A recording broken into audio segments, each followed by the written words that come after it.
Good morning, everybody, and welcome to Hiking with Shari. I'm spinning because I'm trying to get you to see the Hollywood sign, but it's right there.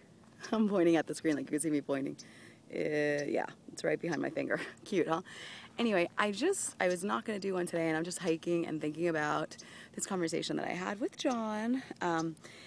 And we've been bickering, as I mentioned yesterday, a bit, and basically our life views are very different, and we're coming to headbutts over it because John gets easily upset and affected by others' behavior, which most of us do, which I used to and I still do, like I said yesterday sometimes.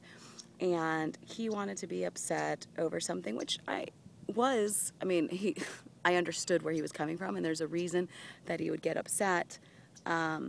But not where it carries over into every part of your life. And basically ended up coming out where he says, well, I don't live in a fantasy world where everybody's smiling, hugs, and lovey. And it just got me thinking about why does that have to be the fantasy world? Why can't the fantasy world be where everybody really are jerks? Why, just because I choose to not let others affect me and I choose to not let their behavior get me upset, angry, and control my life doesn't mean that that's a fantasy world. It means that it's a reality, my reality, that I choose to not let that happen.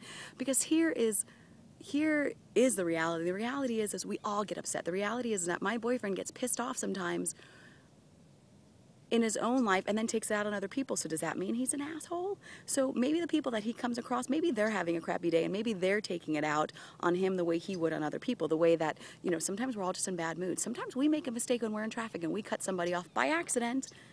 Does that mean that we're jerks and we deserve to be stoned? Do you know what I mean? Like, if we could all look at each other through the eyes of love, through God, whatever it is that you find as the moral standard or your higher source, whatever it is that when you think about unconditional love, maybe if we went through the day and just tried to look at everybody through those eyes with non-judgment and with compassion and knowing that maybe their behavior that they're acting that day is because of something else that happened. Do you know what I mean? Like, we all screw up, we all make mistakes, we all do these things. So why can't we give that same understanding and to somebody else? When we screw up and we say, I'm sorry, please understand, I was having a bad day. Well, why can't we give that to somebody else, to a stranger?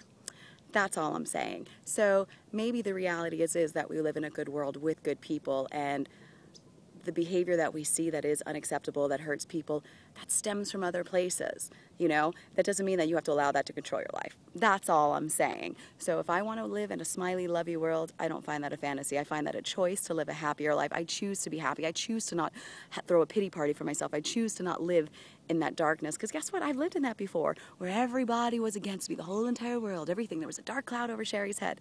That is not a fun place to be. And if you want to consider that your reality, have fun. I choose not. Anyway, that's all. So choose today to see everybody through the eyes of love. That's all. Bye. I love you, John.